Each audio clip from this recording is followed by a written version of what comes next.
మళ్ళీ ప్రచారంలో తిరిగి జగన్ గారిని సీఎం చేయాలని నా ఆకాంక్ష.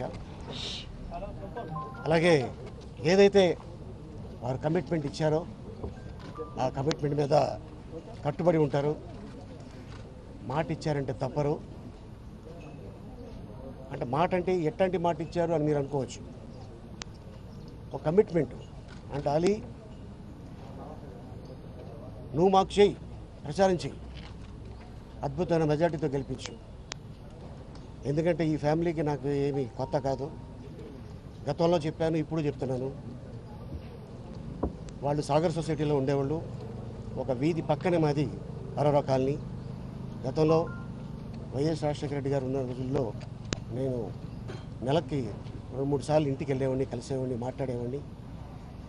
2004లో చెప్పా రాజశేఖర రెడ్డి గారికి, సార్ ఏం టెన్షన్ పడద్దు, హ్యాపీగా ఉండండి, మీరే సార్ సీఎం అని చెప్పా. ఎందుకంటే పాదయాత్ర చేసిన తర్వాత ఎంత ఇంపాక్ట్ వచ్చిందో మీ అందరికీ తెలుసు.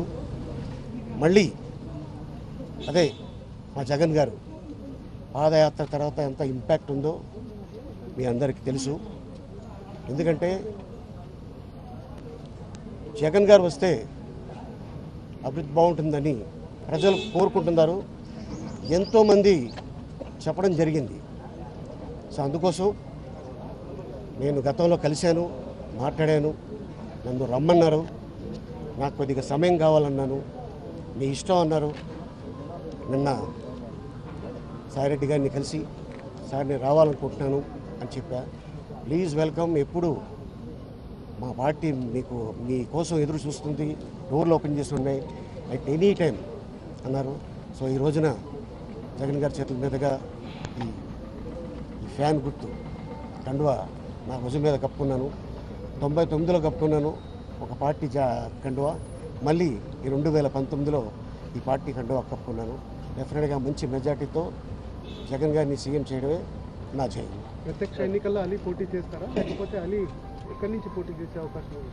పోటీ అనేది కాదండి. నేను ఎందుకంటే ఆల్రెడీ పాదయాత్ర చేస్తున్నప్పుడు చాలామందికి నేను కమిట్మెంట్ అయ్యాను. అలీ ఇప్పుడు వాళ్ళని కాదని నీకు ఇస్తే వాళ్ళు ఫీల్ అవుతారు. ఎందుకంటే నువ్వు ఎలా నమ్ముకొని నా పార్టీలోకి వచ్చావో వాళ్ళు అలాగే నమ్ముకొని నా పార్టీలోకి వచ్చారు. వాళ్ళ తప్పించి ఇస్తే బాగోదు. నువ్వు నాకు ప్రచారం చెయ్యి. సో డెఫినెట్గా ఏం చేయాలి, నిన్ను ఎలా చూసుకోవాలనేది నా మీద వదిలేసి ఆ బాధ్యత నాది అని చెప్పడం జరిగింది. సార్ మీరు ఇంతకుముందే ఒక స్టేట్మెంట్ ఇచ్చారు, మంత్రిగా ఏ పార్టీ నాకు ఆఫర్ ఇస్తే ఆ పార్టీలో చేస్తానని కూడా స్టేట్మెంట్ ఇచ్చారు. గుంటూరులో కూడా మీరు ఓటు కూడా నమోదు చేసుకున్నటువంటి. సో ఇప్పుడు అటువంటి ఆఫర్ మీకు వచ్చిందా ఈ పార్టీలో? నేను చేసే అవకాశాలు లేవని మీరు? పోటీ అయితే నేను చేయట్లేదని, నేను ప్రచారం అయితే చేస్తున్నాను. ఇక తర్వాత జగన్ గారి ఇష్టం. మంత్రి పదవి ఏమైంది? మంత్రి పదవి చూద్దాం తర్వాత. జనవరి 9 విజయపురంలో విజయవాడ కానీ లేదంటే రాజమండ్రి కానీ ఎక్కడైనా కానీ పోటీ చేయడానికి, రాజమండ్రి కానీ విజయవాడ కానీ ఎక్కడైనా ఉంటే చూసుకోండి అని చెప్పినట్టు ఉంది. సో ఒకవేళ రాజమండ్రి కానీ విజయవాడ కానీ ఇస్తే మీరు కంటెస్ట్ చేస్తారా? రాజమండ్రి కానీ విజయవాడ కానీ ఇస్తే తప్పకుండా కంటెస్ట్ చేస్తాను. సార్ జనవరి 9న ఇచ్చాపురం పాదయాత్ర ముగింపు సందర్భంగా జాయిన్ అవుతారని చెప్పి అప్పుడు అన్నారు. అది ప్రచారాలు వచ్చింది. మధ్యలో మీరు చంద్రబాబు గారిని కలిశారు, మళ్ళీ పవన్ కళ్యాణ్ కూడా కలిశారు. యాక్చువల్గా మళ్ళీ మనసు మార్చుకొని వైసీపీ వైపు వచ్చారు. అంటే ఏంటి సార్ యాక్చువల్గా అలీ యొక్క పొలిటికల్ స్ట్రాటజీ అర్థం కాదు? అలీ పొలిటికల్ స్ట్రాటజీ అర్థం కాలేదని కాదు, కొత్త సంవత్సరంలో అందరినీ కలిశాను, అందరితో మాట్లాడి విషయం చెప్పి వచ్చా. సో అందరినీ ఎలా కలిశాను, అలాగే జగన్ గారిని కలిశాను, అలాగే చంద్రబాబు గారిని కలిశాను, అలాగే పవన్ కళ్యాణ్ గారిని కూడా కలిశాను. కలిసి అందరికీ విషయం చెప్పి వచ్చా. సో ఈ క్రమంలో ఏం జరిగిందంటే, ఇక నేను ముగ్గురిని ఎందుకు కలిశాను అనేది అంత అందరికీ కన్ఫ్యూజను. సో విషయం చెప్పడానికి వెళ్ళాను. That's it. నిన్నటి వరకు టీడీపీలో చేస్తారు, గుంటూరు నుంచి కంటెస్ట్ చేయబోతున్నారని బాగా ప్రచారం చేస్తారు. అవునండి. అలా సడన్గా మీరు వైఎస్ఆర్ కాంగ్రెస్ పార్టీలో ప్రత్యక్ష. అవును. ఏంటంటే గుంటూరు నుంచి ఏంటంటే స్థానికులకి ఇవ్వాలి అనేది చాలా మంది అక్కడ అబ్జెక్షన్ పెట్టారు. స్థానికులకి ఇవ్వాలంటే స్థానికులకు ఒకవేళ ఇచ్చినా కూడా గెలిచే పొజిషన్లో వాళ్ళు లేరు. సో ఎందుకంటే వాళ్ళని ఎందుకు మనం ఇబ్బంది పెట్టడం? రాజమండ్రి రాజమండ్రి నుంచి గుంటూరు వెళ్ళాడు, గుంటూరులో సీట్ అడిగాడు. గతంలో మేము మీ పార్టీకి ఎన్నో సేవలు చేసాం, మమ్మల్ని కాదని ఆయనకి ఎలాగిస్తారు అని చెప్పి చాలామంది వచ్చి కొంతమంది ఆస్పిరెంట్స్ ఇబ్బంది పెట్టారు. అది నాకు తెలిసింది. సో రేపు పొద్దున్న నేను వెళ్ళి పోటీ చేసిన కూడా అదే ఇబ్బంది నేను కూడా ఎదుర్కోవాలి. సో ఆ ఇబ్బంది వద్దు అనుకొని నేను మానుకున్నాను. వైసీపీలోకి రావడానికి కీలక పాత్ర పోషించి గులాం రసూల్ ఎస్, గులాం గారు అండ్ అలాగే రసూల్ గారు ఇంకా చాలా ఎక్కడెక్కడ స్టార్ట్ చేస్తారు ఏంటి దానికి సంబంధించి పార్టీ ఎక్కడి నుంచి అంటే అక్కడి నుంచి నేను స్టార్ట్ చేస్తాను.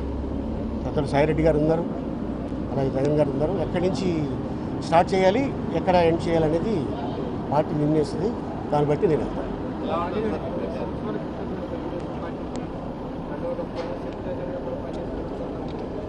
ఏదండి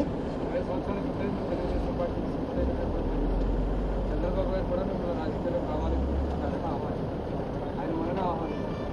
తెలుగుదేశం పార్టీకి సరైన న్యాయం జరగలేదని కాదు, బట్ సమూహం అక్కడ ఎందుకో ఎప్పుడు వెళ్ళినా కూడా చూద్దాం చేద్దాం అనే మాటే తప్ప కాంపిటెంట్గా నేనున్నాను, నేను చూసుకుంటాను అనే మాట ఎప్పుడు అక్కడి నుంచి రాలేదు. సో అందుకోసం నేను విరమించుకున్నాను. పవన్ కళ్యాణ్ అత్యంత సన్నిహితులు, జనసేన పార్టీ ఉంటుండగా మీరు వైసీపీని చూస్ చేసుకోవడానికి గల కారణం? సార్ అది ఫ్రెండ్షిప్ వేరు, రాజకీయాలు వేరు. సో ఎందుకంటే నా స్నేహితుడు ఆయన, డెఫినెట్గా నేను ఆయన సక్సెస్ అయితే నేను సక్సెస్ అయినట్టు ఫీల్ అవుతాను డెఫినెట్గా. అండ్ అలాగే నాకు ఈ పార్టీ ఆ పార్టీ అన్ని పార్టీలు అందరూ తెలిసిన వాళ్ళే. సో ఓకే, జగన్ రావాలి, జగన్ కావాలి అని ప్రజలు కోరుకుంటున్నారు, మనం కూడా చేయూత చేద్దాం అని చెప్పేసి రావడం జరిగింది. ఈ కండువా కప్పడం జరిగింది. జనసేన ప్రభావం ఏమైనా ఉండే ఎఫెక్ట్ ఉందా సార్? ఆంధ్రప్రదేశ్ ఎన్నికల్లో జనసేన ప్రభావం ఉండే ఎఫెక్ట్ ఉందా? ప్రజలు నిర్ణయిస్తారు అది ఎన్ని సీట్లు అనేది ప్రజలు నిర్ణయిస్తారు. నిలబడట్లేదు. ఎస్, సో ఏంటంటే ఈసారి ప్రచారం చేసి మా జగన్ గారిని సీఎం చేస్తాం. చూద్దాం. Thank you so much. జై జగన్. సార్ అది ఫ్రెండ్షిప్ వేరు, రాజకీయాలు వేరు. సో ఎందుకంటే నా స్నేహితుడు ఆయన, డెఫినెట్గా నేను ఆయన సక్సెస్ అయితే నేను సక్సెస్ అయినట్టు ఫీల్ అవుతాను డెఫినెట్గా. అండ్ అలాగే నాకు ఈ పార్టీ ఆ పార్టీ అన్ని పార్టీలు అందరూ తెలిసిన వాళ్ళే. సో ఓకే, జగన్ రావాలి, జగన్ కావాలి అని ప్రజలు కోరుకుంటున్నారు, మనం కూడా చేయూత చేద్దాం అని చెప్పేసి రావడం జరిగింది. ఈ కండువా కప్పడం జరిగింది. జనసేన ప్రభావం ఏమైనా ఉండే ఎఫెక్ట్ ఉందా సార్? ఆంధ్రప్రదేశ్ ఎన్నికల్లో జనసేన ప్రభావం ఉండే ఎఫెక్ట్ ఉందా? ప్రజలు నిర్ణయిస్తారు అది ఎన్ని సీట్లు అనేది ప్రజలు నిర్ణయిస్తారు. నిలబడట్లేదు. ఎస్, సో ఏంటంటే ఈసారి ప్రచారం చేసి మా జగన్ గారిని సీఎం చేస్తాం. చూద్దాం. Thank you so much. జై జగన్.